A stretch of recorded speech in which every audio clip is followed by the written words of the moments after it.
பேச்சாடா பேசுன, கொஞ்சம் நெஞ்ச பேச்சா பேசுன. அனைத்து தமிழ் உறவுகளுக்கும் அன்பு வணக்கங்கள்.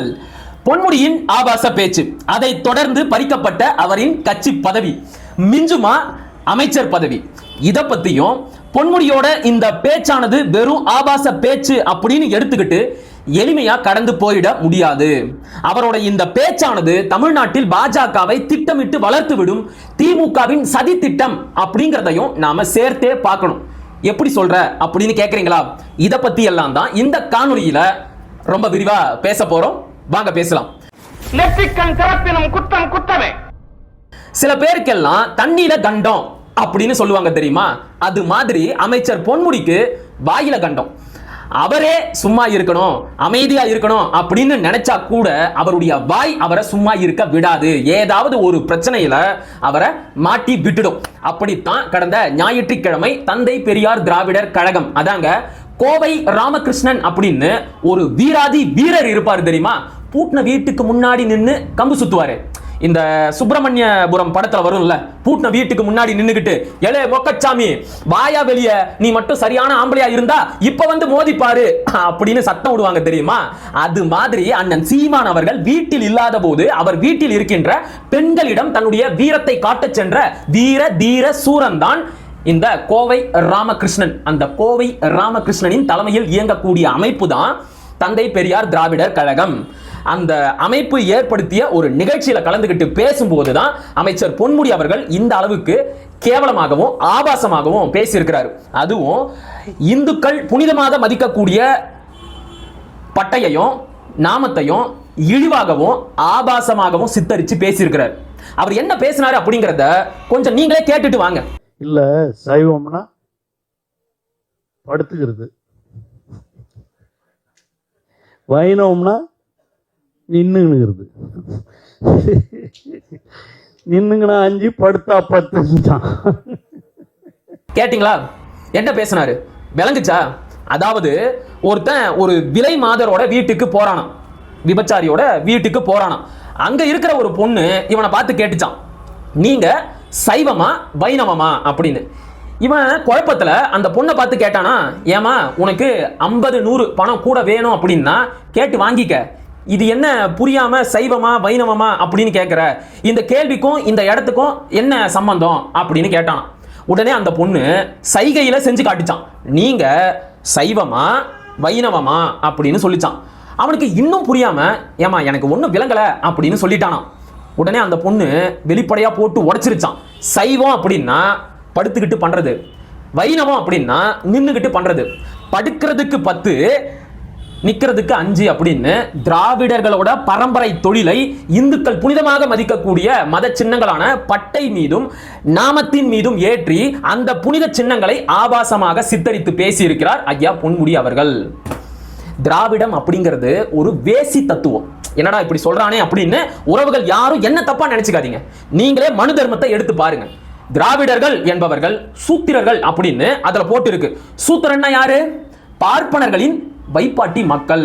அப்ப அந்த வழியில வந்தவங்களோட புத்தி இப்படித்தான் வேசித்தனமா வேலை செய்யும். ஒருவர் புனிதமாக மதிக்கக்கூடிய மத சின்னத்தை எப்படி இப்படி எல்லாம் ஆபாசமா சித்தரிச்சு பேசலாம்? எனக்கு கடவுள் நம்பிக்கை இருக்கு இல்ல அது வேற விவாதம். ஆனா இன்னொருத்தரோட மத நம்பிக்கைய எப்படி காயப்படுத்தி கொச்சப்படுத்தி ஆபாசமா சித்தரிச்சு பேசலாம்?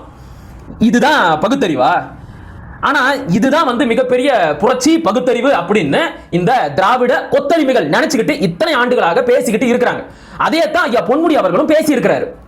ஐயா பொன்முடி அவர்களோட இந்த ஆபாச பேச்சுக்கு பல தரப்பில் இருந்து கண்டனங்கள் வந்த வண்ணம் உள்ளன. அவரோட இந்த பேச்சு சமூக வலைதளத்துல தீயா பரவிக்கிட்டு இருக்கு. திமுகவை சேர்ந்த மதிப்பிற்குரிய நாடாளுமன்ற உறுப்பினர் அக்கா கனிமொழி அவர்களும் தன்னுடைய கண்டனத்தை அவங்களோட கீச்சு பக்கத்துல பதிவிட்டு இருக்கிறாங்க. உடனடியா ஐயா ஸ்டாலின் அவர்களும் பொன்முடி மீது ஒழுங்கு நடவடிக்கை எடுத்திருக்கிறார். அவர் இத்தனை நாட்களாக வகித்து வந்த திமுகவின் துணை பொதுச் செயலாளர் என்கின்ற பதவியில் இருந்து அவர் நீக்கப்பட்டுள்ளார். அந்த பதவியானது திருச்சி சிவாவிடம் ஒப்படைக்கப்பட்டுள்ளது. அவரோட அமைச்சர் பதவியாவது மிஞ்சுமா அப்படின்னு தெரியல. ஏற்கனவே அவர் பேசின பேச்சுக்கும் போட்ட ஆட்டத்துக்கும் தான் உயர்கல்வித்துறை அமைச்சரா இருந்த அவரை வனத்துறை அமைச்சரா மாத்தினாங்க. இப்ப இந்த பேச்சுக்கு அவருடைய அமைச்சர் பதவி இருக்குமா இருக்காதா அப்படின்னு தெரியல. நான் பேசிக்கிட்டு இருக்கிற இந்த நேரத்துக்கு அவருடைய அமைச்சர் பதவியும் பறிக்கப்பட்டு இருக்கலாம். சரியா? அங்க ஒரு மந்திரி இருக்கான், பொன் முடி. அது என்ன மயிறு? பொன் முடி. நரமுடிய பார்த்திருக்கும், பித்த முடிய பார்த்திருக்கும். நீ என்ன வெண்ண பொன்முடி? கல்லூரியினுடைய பேராசிரியர் வெறும் 10,000 ரூபாய் சம்பளத்துக்கு வேலை பார்த்த பொன்முடி இன்றைக்கு பல ஆயிரம் கோடி சொத்துக்கு அதிபதி. எப்படி இந்த கிளிக்கிறாள்? எந்த ஒரு காரியா இருப்பா? பொன்முடி மீது நடவடிக்கை எடுத்ததெல்லாம் சரிதான், வரவேற்கிறோம். ஆனா நம்முடைய கேள்வி என்ன அப்படின்னா, ஏன் இவ்வளவு தாமதமா நடவடிக்கை எடுக்கிறீங்க? என்றைக்கு இந்த திமுக ஆட்சி பொறுப்புக்கு வந்துச்சோ, 2021 சட்டமன்ற தேர்தலில் வெற்றி பெற்று திமுக என்றைக்கு ஆட்சி பொறுப்புக்கு வந்துச்சோ அன்றிலிருந்தே பொன்முடி அவர்கள் பெண்களையும் பொதுமக்களையும் வயதான பெண்களையும் கொச்சப்படுத்தி இழிவுபடுத்தி பேசிக்கிட்டே இருக்கிறார். அன்றைக்கே அவர் மீது நடவடிக்கை எடுத்திருந்தால் இன்னைக்கு இவர் இப்படி பேசி இருப்பாரா? இதுதான் நம்முடைய எளிமையான கேள்வி. ஒண்ணு வேணா, இந்த திமுக அரசு மிக பெருமையாக பேசிக் கொள்கின்ற மகளிருக்கான இலவச பேருந்து பயண திட்டத்தை பற்றி ஐயா பொன்முடி அவர்கள் என்ன பேசினாரு? அந்த பேருந்தில் பயணம் செய்கின்ற பெண்களை பார்த்து ஒசில போறீங்க, ஒசி ஒசி அப்படின்னாரு. அடுத்ததாக ஒரு ஊருக்கு குறை கேட்பு கூட்டத்திற்கு போனாரு. அங்க இருக்கிற வயதான பெண்மணி இவர்கிட்ட வந்து தன்னுடைய குறைய சொன்னாங்க. அந்த அம்மாவை பார்த்து இவர் கேட்கிறாரு, உன் புருஷன் என்ன பண்றான்? ஐயா அவரு போய் சேர்ந்துட்டாருங்க. ஓ செத்துட்டானா? போய் சேர்ந்துட்டானா? இந்த ஊர்ல இருக்கிறவங்க எல்லாம் எனக்கு அப்படியே ஓட்டு போட்டு கீசிங்க, இப்ப கோரிக்கையை எடுத்துக்கிட்டு வந்துட்டீங்க அப்படின்னு தங்களுடைய குறைகளை சொல்ல வந்த பொதுமக்களையும் அந்த குறையை எடுத்து சொன்ன வயதான பெண்மணியையும் இழிவுபடுத்தி பேசினார். அத்தோட விட்டாரா? ஒரு பொது மேடையில ஒடுக்கப்பட்ட ஆதி தமிழ்குடியை சேர்ந்த ஒரு பெண்ணை பார்த்து, ஏமா நீ எஸ்சி தானே, இங்க வா அப்படின்னாரு. இதுக்காக அவர் மேல வன்கொடுமை தடுப்பு சட்டத்தின் கீழே வழக்கே பதியப்பட்டு இருக்கணும். பொது வெளியில ஆயிரக்கணக்கானோர் திரண்டு இருக்கிற ஒரு இடத்துல வச்சு ஒடுக்கப்பட்ட ஆதி தமிழ்குடியை சேர்ந்த பெண்ணை நீ எஸ்சி தானே அப்படின்னு சொல்லி அவங்கள காயப்படுத்தி இருக்கிறார். அன்னைக்காவது அவர் மேல நடவடிக்கை எடுத்திருக்கணும். அப்பெல்லாம் அமைதியா இருந்துட்டு இன்னைக்கு இவர் இப்படி பேசின உடனே அவரோட கட்சி பதவியை பறிக்கிறீங்க, அவரோட அமைச்சர் பதவியையும் பறிக்க போறதா பேசிக்கிட்டு இருக்கிறீங்க. ரொம்ப ரொம்ப தாமதமான நடவடிக்கை. இன்னும் கூட சொல்றேனே, ஐயா பொன்முடி மட்டும்தான் இப்படி எல்லாம் ஆபாசமா பேசுறாரா? மூத்த அரசியல்வாதி, மூத்த சட்டமன்ற உறுப்பினர் ஐயா துரைமுருகன், அவர் என்னென்ன பேச்செல்லாம் பேசினாரு? ஒண்ணு வேணா, மகளிருக்கு மாதம் 1000 ரூபாய் கொடுக்கும் திட்டம், கல்லூரி படிக்கின்ற பெண்களுக்கு 1000 ரூபாய் கொடுக்கின்ற திட்டம். இதை வச்சுக்கிட்டு ஒரு மேடையில பேசும்போது ஐயா துரைமுருகன் சொல்றாரு, உனக்கும் 1000 உங்க ஆத்தாளுக்கும் 1000. இது வந்து எவ்வளவு கெட்ட வார்த்தை. ஆனாலும் ஐயா துரைமுருகன் இந்த பேச்சை பேசினார். கடந்த வாரம் தூத்துக்குடியில் நடந்த ஒரு கூட்டத்தில் கலந்துகிட்டு ஐயா துரைமுருகன் அவர்கள் பேசும்போது சொல்றாரு, தமிழ்நாட்டில் கட்சி அப்படின்னா அது திமுக அதிமுக மட்டும்தான், மற்ற கட்சிகள் எல்லாமே கூன் குருடு செவிடு ஊமை நொண்டி மொடம் மாதிரி அப்படிங்கிறாரு. இவங்களை பிடிச்சி நொண்டி குண்டி குரு குரு இதுகளை சேர்த்து எங்களை எதிர்க்க பார்க்கவில்லை. ஆனால் அவற்றையெல்லாம் நாங்கள் பிரமாணிகளுக்கு தயாராக இருக்கிறவங்க. ஒரு மாற்றுத்திறனாளியோட மனநிலையில இருந்து ஐயா துரைமுருகனோட இந்த பேச்சை சிந்திச்சு பாருங்க. அவங்களுக்கு எவ்வளவு வலியை தந்திருக்கும் இந்த பேச்சு. இந்த லட்சணத்துல நாங்க தான் மாற்றுத்திறனாளிகள் அப்படிங்கிற சொல்லையா உருவாக்கணும் அப்படின்னு இந்த திராவிட கொத்தடிமைகள் பெருமை பேசிக்குவாங்க. ஐயா துரைமுருகன் மீது எப்ப நடவடிக்கை எடுக்க போறீங்க? இப்படி பொன்முடி ஆகட்டும், துரைமுருகன் ஆகட்டும், KN நேரு ஆகட்டும், KKSSR ஆகட்டும், KKSSR எல்லாம் பொது வெளியில வச்சு மனு கொடுக்க வந்த ஒரு அம்மா தலையில அந்த பேப்பர்லயே அடிக்கிறாரு. அவங்க மேலெல்லாம் எப்பதான் நடவடிக்கை எடுப்பீங்க? நீங்க எடுக்கவே மாட்டீங்க. ஏன்னா ஒருத்தர் 2 பேர் தப்பு செய்யறாங்க, தப்பா பேசுறாங்க அப்படின்னா பரவாயில்ல, ஒட்டுமொத்த கட்சியும் ஒட்டுமொத்த அமைச்சர்களும் இப்படிதான் இருக்கிறீங்க. எல்லார் மேலேயும் நடவடிக்கை எடுத்தா ஒருத்தர் கூட மிஞ்ச மாட்டீங்க. உங்களை சொல்லி தப்பு இல்ல, உங்களோட வரலாறு அப்படி. உங்களுக்கெல்லாம் பகுத்தறிவு பாடம் எடுத்த அறிவாசான் இருக்கிறாரு தெரியுமா, அரைவேக்காட்டு ஈவேரா, அந்த ஆளே மேடையில இப்படித்தான் பேசுவார். நான் பகுத்தறிவு பரப்புரை செய்யறேன் அப்படின்னு சொல்லிட்டு பெண்களையும் பொதுமக்களையும் தமிழர்களையும் கொச்சையாகவும் ஆபாசமாகவும் பேசுவார். அவரோட வழிவந்த அவர்களின் சீடர்கள் மட்டும் எப்படி ஒழுக்கமா பேசுவாங்க? இப்படி எல்லாம் அநாகரிகமா தான் பேசுவாங்க. இதுதான் திராவிடர்களோட ஆபாச வரலாறு. நல்ல நினைவுல வச்சுக்கோங்க உறவுகளே, திராவிடம் என்பது ஒரு வேசி தத்துவம். சரியா?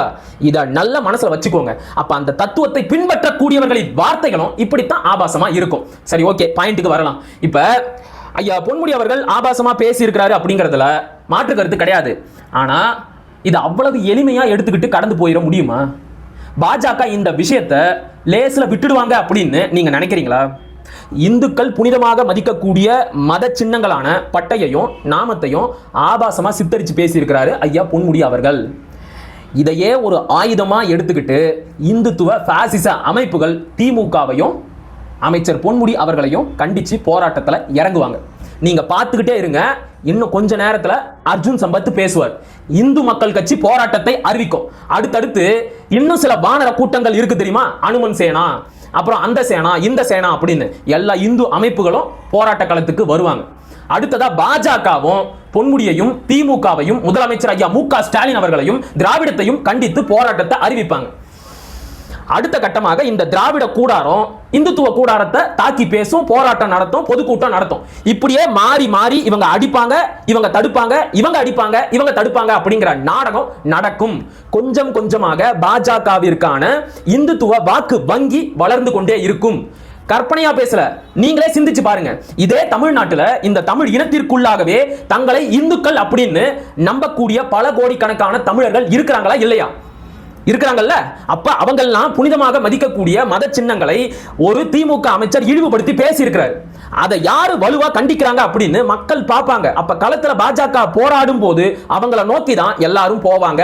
பாஜகவிற்கான வாக்கு வங்கியை திமுகவே திட்டமிட்டு உருவாக்கி கொண்டிருக்கிறது. இதை எளிமையா சொல்லணும் அப்படின்னா, திமுக தனக்கான அரசியல் எதிர்க்கட்சியாக பாஜகவை தமிழ்நாட்டில் திட்டமிட்டு வளர்த்து கொண்டிருக்கிறது. இனி அதிமுகவை எதிர்க்கட்சியா வச்சுக்கிட்டு நம்மால தேர்தல்ல கம்பு சுத்த முடியாது. ஏன்னா அதிமுக கொஞ்சம் கொஞ்சமாக தேஞ்சி கரைஞ்சி அழிஞ்சுகிட்டு இருக்கு. இந்த மாதிரி ஒரு நேரத்துல வெறும் அதிமுக எதிர்ப்பை மட்டுமே காட்டி நாம் ஆட்சிக்கு வர முடியாது. அதனால நமக்கு நாடாளுமன்ற தேர்தலில் கை கொடுத்த அதே இந்துத்துவ எதிரிகளை சட்டமன்ற தேர்தலையும் நமக்கு எதிரியா காட்டணும், மக்களுக்கு எதிரியா காட்டணும் அப்படிங்கிற ஒரே நோக்கத்துக்காகத்தான் ஐயா பொன்முடி அவர்களை இப்படி எல்லாம் பேச சொல்லி இருக்கிறாங்களோன்னு எனக்கு வலுவா ஐயம் ஏற்படுது. ஏங்க, தேர்தல் ஒரு வருஷத்துல இருக்குங்க. இந்த மாதிரி ஒரு சூழல்ல எந்த ஒரு நல்ல அரசியல்வாதியும் தன்னுடைய எதிரிக்கு வாய்ப்பாக அமையக்கூடிய எந்த ஒரு ஆயுதத்தையும் தரமாட்டான். ஒவ்வொரு சொல்லையும் கவனமா பார்த்து பார்த்து தான் பேசுவாங்க. ஒரு சின்ன சொல் தப்பி வந்துட்டா கூட எதிர்க்கட்சிகள் அதை புடிச்சுக்கிட்டு அரசியல் பண்ணுவாங்க அப்படின்னு ஒரு அரசியல்வாதிக்கு நல்லாவே தெரியும். அப்படி தெரிஞ்சும் கூட ஐயா பொன்முடி அவர்கள் இப்படி பேசியிருக்கிறாருன்னா இதை நாம எப்படி புரிஞ்சுக்கணும்? இது திமுகவோட சதி திட்டம். நீ போய் இந்துத்துவத்தின் புனிதமான மத சின்னங்களை ஆபாசமா சித்தரிச்சு பேசு, நான் உன் மேல நடவடிக்கை எடுக்கிற மாதிரி எடுக்கிறேன். அதுக்கப்புறம் அவங்க போராட தொடங்கிடுவாங்க. என்ன, நாம அவங்களை கண்டிச்சு பேசுவோம், அவங்களை ஒரு எதிரியா வளர்த்து விடுவோம் அப்படின்னு தன்னுடைய பதவி ஆசைக்காக தமிழ்நாட்டையும் தமிழ் மக்களையும் இந்துத்துவ பாசிச பாஜகவிடம் அடமானம் வைத்திருக்கிறது, காட்டி கொடுத்திருக்கிறது இந்த திமுக. இதுதான் திராவிடத்தோட துரோக வரலாறு. உறவுகளே, பொன்முடி பேசினது தப்பா அப்படின்னு கேட்டீங்கன்னா ரொம்ப தப்பு. நியாயமா பார்த்தா அவரை கைது செஞ்சு சிறையிலேயே அடைக்கணும். அதெல்லாம் வேற விவாதம். ஆனா கொஞ்சம் பொறுமையா இருங்க. இதுல கொந்தளிச்சு போய் நம்முடைய உறவுகள், என்னுடைய உறவுகளை பத்தி எனக்கு நல்லா தெரியும். யாராவது பொதுமக்கள் இதை பாக்குறீங்க அப்படின்னா உங்களுக்கு தயவு செஞ்சு சொல்லிக்கிறேன், இவங்க உங்களை தப்பா பேசிட்டாங்க அப்படின்னு பாஜக பக்கம் போயிடாதீங்க. அது உங்களுக்கு நீங்களே தேடிக்கிற மிகப்பெரிய ஆபத்தா போய் முடிஞ்சிடும். விளங்குதா? உறவுகள், நீங்களும் புரிஞ்சுக்கோங்க. திமுகவோட முகத்திரையை கிழிங்க, அம்பலப்படுத்துங்க. அவங்களோட இந்த அரசியல் சதி திட்டத்தை மக்களுக்கு புரியுற மாதிரி எடுத்து சொல்லுங்க. சரியா? மீண்டும் அடுத்த காணொளியில் சந்திப்போம். அதுவரை இணைந்திருங்கள். இது உங்கள் நெற்றிக்கண். நான் உங்கள் மகிழன். படிப்போம், பகிர்வோம், பயன்பெறுவோம், கற்போம், கற்பிப்போம், களமாடுவோம். தமிழ் வெல்க, தமிழர் வாழ்க, தமிழ்நாடு வளர்க, தமிழ் தேசியம் மலர்க, மலர்க, மலர்க. நன்றி, வணக்கம்.